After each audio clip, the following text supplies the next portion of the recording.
Working with worksheets. Working with worksheet ranges. Each cell is represented by a cell address. A group of cells can be referenced using a reference operator. There are two types of reference operators. Range. A range reference refers to all the cells which are between including the reference. A cell range reference contains two cell addresses separated by a colon.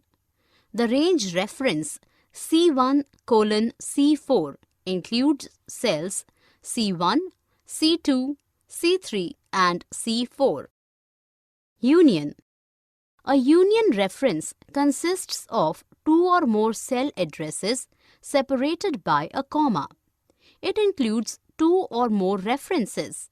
For example, the reference B7, C7, D7 refers to cells B7, C7 and D7.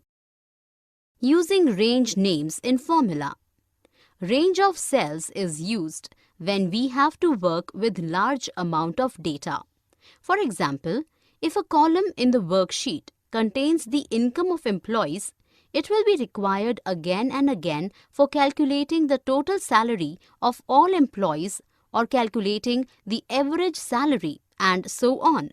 So, it is always convenient and efficient to name this range meaningfully and use the name of the range instead of the cell coordinates. Advantages of naming a range. Easy to remember. Easy movement in worksheet.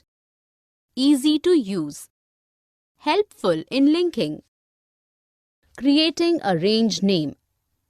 Steps to create a range name. Select range of cells which you want to be named. Click on the Formulas menu and choose the Name option. Choose the Define option from the Name sub-menu. Type the name of the range in the workbook text box. Click on the OK.